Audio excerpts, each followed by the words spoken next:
Madam കേറിട്ടോ. ഇല്ല sir, ഞങ്ങൾ ഇവിടെ നിൽക്കും. സർ വേഗം പോയിട്ടോ. ആ ഞാനത് കൊടുത്തിട്ട്. ശരി. ആഹാ, ദത്തനായിരുന്നോ? ഇതെന്താ പോലീസുകാരും ഒക്കെ ആയിട്ട് വീട് ആക്രമിക്കാൻ വല്ല ഉദ്ദേശമുണ്ടോ? അതോ ഇവിടെ പ്രതികൾ ആരെങ്കിലും ഒളിച്ചിരിപ്പുണ്ടോ? ആ, ഒരു പ്രതി അകത്ത് ഒളിച്ചിരിപ്പുണ്ട്. അതാരപ്പ ഞാനറിയാത്തൊരു പ്രതി? മുത്തശ്ശിയുടെ കൊച്ചുമോള്, അല്ലാതെ വേറെ ആരാ? ഞാൻ വളരെ തിരക്കിട്ട് ഒരു ഒഫീഷ്യൽ കാര്യത്തിന് വേണ്ടി പോവായിരുന്നു.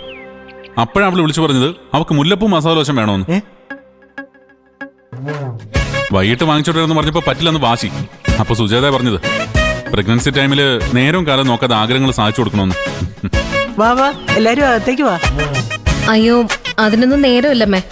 ഇത് കൊടുത്തിട്ട് ഉടനെ ഞങ്ങൾക്ക് തിരിച്ചു പോണം. എന്നാലും ഇവിടെ വരെ വന്നിട്ട് ഒരു തുള്ളി വെള്ളം പോലും തരാതെ ഞാൻ എങ്ങനെയാ നിങ്ങളെ പറഞ്ഞയക്കുന്നത്? കേറി വാടോ. ആ വാ.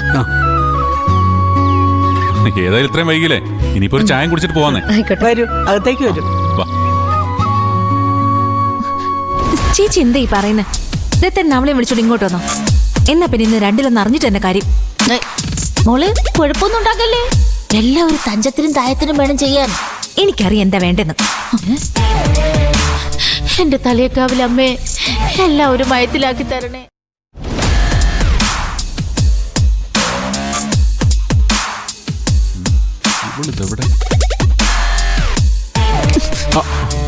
എന്താ നിങ്ങളുടെ ഉദ്ദേശം?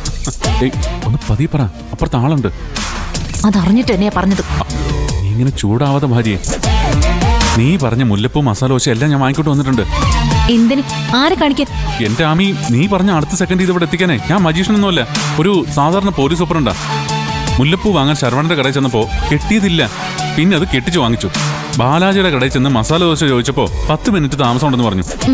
പിന്നെ അവിടെ വായി നോക്കിന്ന് അതും വാങ്ങിച്ചു. പിന്നെ നിന്റെ ഓർഡർ ഇല്ലാത്ത നല്ല മുരിഞ്ഞ 2 ഉഴുന്നോടെ വാങ്ങിച്ചിട്ടുണ്ട്. ഇത്രയൊക്കെ കെട്ടിപ്പറക്കി കൊണ്ടുവരാൻ സമയം എടുക്കില്ലേ? അതല്ലല്ലോ ഞാൻ പറഞ്ഞത്. നിങ്ങൾ എന്തിനാ അവളെ വിളിച്ചോണ്ട് ഇങ്ങോട്ട് വന്നത്? ആ സുജാതെ. അവള് മാത്രമല്ല, വേറെ 2 പോലീസുകാർ കൂടി ഉണ്ട്. ഞങ്ങളെല്ലാരും കൂടി മീറ്റിങ്ങിന് പോകുമ്പോഴാ നിന്റെ കോള് വന്നത്. അപ്പൊ സുജാതയാ പറഞ്ഞത്. എന്ത്? ഞാനൊരു ശല്യാണെന്നോ? വണ്ടി നേരെ വിട്ടുപോവാന്നോ? എന്റെ ആമി, നീ ഇങ്ങനെ വെറുതെ തെറ്റിദ്ധരിക്കല്ലേ. എടി, ആ പാവ പറഞ്ഞത് ഇത് എത്രയും പെട്ടെന്ന് വാങ്ങിച്ചിട്ട് ഇവിടെ ഏൽപ്പിച്ചിട്ട് പോവാന്ന്. ഓ, അവളൊരു പാവം. അപ്പൊ പിന്നെ ഞാനായിരിക്കും ഭയങ്കര. ഈശ്വര, ഇത് വലിയ തൊല്ലയായല്ലോ. എനിക്കിത് കിട്ടണം. ഡ്യൂട്ടി പോലും മാറ്റിവെച്ച് ഭാര്യയുടെ വ്യാക്കൂണ് നടപ്പിലാക്കി ഇറങ്ങി പുറപ്പെട്ട സത്യസന്ധനായ ഒരു പോലീസ് ഓഫീസർക്ക് ഇത് കിട്ടണം. നിങ്ങളുടെ സത്യസന്ധതയൊക്കെ എനിക്കറിയാം. ഓ, എന്റെ ആമി, വൈകിട്ട് വന്നിട്ട് നമുക്ക് സംസാരിക്കാം. ഇപ്പൊ അവരെങ്ങാനിത് കേട്ടാ എന്റെ മാനം പോവും. എടി, നീ വിചാരിക്കുന്ന പോലെയൊന്നുമല്ല. ഡിപ്പാർട്ട്മെന്റിൽ ഞാൻ ഭയങ്കര പുലിയാ. സത്യം. ഇങ്ങോട്ട് വന്നാ ഞാൻ പറയട്ടെ. എന്താ പ്രശ്നം? പ്രശ്നം എന്താണെന്ന് നിങ്ങൾക്ക് അറിയില്ലല്ലേ? സത്യമായിട്ട് എനിക്കറിയത്തില്ല. വാ, അറിയിച്ചു തരാം ഞാൻ. വാ അങ്ങോട്ട്.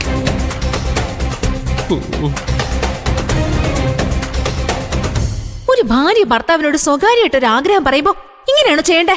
നാട്ടുകാരെ മുഴുവൻ അറിയിപ്പിച്ച് അംഗരക്ഷരം കൊണ്ട് വന്നിരിക്കുന്നു. നോണെന്ന് പറയുന്നൊരു സാധനം നിങ്ങൾക്കുണ്ടോ? അതെങ്ങനെയാ?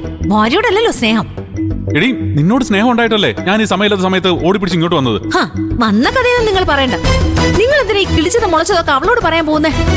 എടി, ഞാൻ പറഞ്ഞതല്ല. നിന്റെ ഫോൺ വന്നപ്പോ അവർ കേട്ടതാ. പിന്നെ ഇതൊക്കെ വാങ്ങണമെങ്കിൽ അവരോട് പറയാതെ പറ്റും. നിങ്ങൾക്ക് ഭാര്യയോട് സ്നേഹം ഉണ്ടെങ്കിൽ എന്ത് പറ്റും? എങ്ങനെ? അവരെ വഴിയിൽ ഇറക്കി വിട്ടിട്ട് നിങ്ങൾ ജീപ്പ് കൊണ്ടു പോരണായിരുന്നു. എന്നിട്ടാണ് എന്റെ പണി പോവാൻ. ദേ, ഇപ്പൊ തന്നെ ഒരുപാട് വൈകി. ഞാൻ പോട്ടെ. 11 മണിക്ക് അവിടെ എത്തിയില്ലെങ്കിൽ ആകെ കുഴപ്പമാവും. കുഴപ്പമാവട്ടെ. ആമി, കുഴപ്പമാവണ്ടെങ്കിൽ മര്യാദക്ക് ഈ മുല്ലപ്പൂ എന്റെ തലയിൽ വെച്ചതാ. നോക്കി നിൽക്കാതെ ആ മുല്ലപ്പൂ എടുത്തിട്ട് തലയിൽ വെച്ചതാ മനുഷ്യ. ആമി, നീ കാണിക്കുന്ന വല്ലാത്ത ക്രൂരതയാ. ഈ യൂണിഫോം ഇട്ടുകൊണ്ട് ചെയ്യാൻ പാടില്ലാത്ത ഒരുപാട് കാര്യങ്ങൾ നീ എന്നെ കൊണ്ട് ചെയ്യിക്കുന്നുണ്ട്. എനിക്കറിയാം ഇതിന്റെ എല്ലാം കാരണഭൂതൻ നിന്റെ ആങ്ങളാ ഭൂതത്താനാണെന്ന്. ദേ, അവനുള്ള പണി അധികം വൈകാതെ ഞാൻ കൊടുക്കുന്നുണ്ട്. അവനെന്ത് പഴിച്ചു? അവനൊന്നും പഴിച്ചില്ല. പഴിച്ചത് മൊത്തം എനിക്കാ. ഇതുപോലത്തെ അളിയന്മാരുള്ള വീട്ടിൽ നിന്ന് മുന്നും പിന്നും നോക്കാതെ പെണ്ണ് കിട്ടിയത് ഞാനല്ലേ. അല്ലെങ്കിൽ തന്നെ അവനെ കുറ്റം പറയുന്ന എന്തിനാ? അവിടെ നടക്കുന്നതെല്ലാം അനുകരിക്കാൻ നടക്കുന്ന നിന്നെ പറഞ്ഞാൽ മതിയല്ലോ. തല കാണിക്കും. പൂവോ കായോ എന്താന്ന് വെച്ചാൽ വെച്ചേരാ. അങ്ങനെ ഇപ്പൊ ഇഷ്ടക്കേടോടെ ആർക്കും വേണ്ടി ഇവിടെ ഒന്നും ചെയ്യണ്ട. ഈശ്വര, എന്റെ ആമി, നീ ഇങ്ങനെ മെനക്കെടുത്തല്ലേ. എന്നാ പിന്നെ സ്നേഹത്തോടെ മോളെ ആമി, ആ മുടിയെന്ന് കാണിക്ക്. ഏട്ടൻ ഈ പൂവൊന്ന് ചൂടിച്ചോട്ടെ എന്ന് പറഞ്ഞു വെച്ചതാ. ഇതെന്തോന്ന്, നസീർ സാറിന്റെ കാലത്ത് സിനിമയോ? എടീ, ന്യൂ ജനറേഷൻ ഇങ്ങനൊന്നും അല്ല. ഞാൻ കുറച്ച് പഴഞ്ചന. ഞാൻ പറയുന്ന ഇയാൾ അങ്ങോട്ട് കേട്ടാ മതി. ഇയാളോ? സ്നേഹം വരുമ്പോഴേ ഞാൻ അങ്ങനെ പലതും വിളിക്കും. മര്യാദക്ക് പൂ വെച്ചോ മനുഷ്യ. ഞാൻ വെച്ചേരാ പോവേ. ആ തല കാണിക്ക്.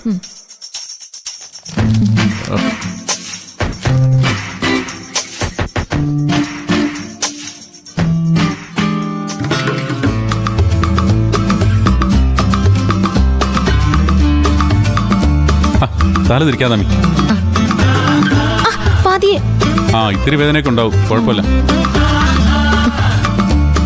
ആ ഇനി എനിക്ക് പോവാലോ. അപ്പോ ഈ മസാല ദോശ ആര് വാരിത്തരും? എന്തോന്ന്?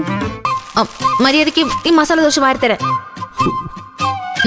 നാശം. ദാ ഇങ്ങോട്ട് തിട്.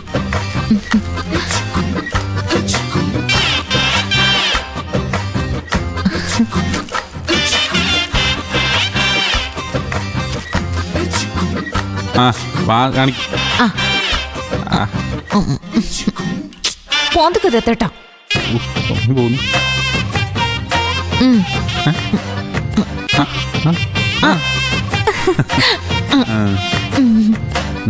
കൊഴിച്ച് കൊഴിച്ച് കൊഴിച്ച്. ഓ എന്തോ നോടി, ഇതിനൊക്കെ ഞാൻ വെച്ചിട്ടുണ്ടീ.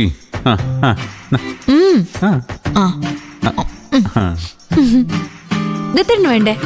ഓ വേണ്ട, എന്റെ പേര് നിറഞ്ഞു. പറ്റില്ല, ഞാൻ വാരിത്തരും. ഏ മാതർക്ക് ആ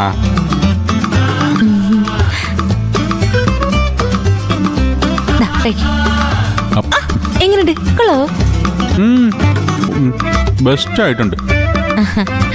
ഇനി എനിക്ക് വാരിത്താ.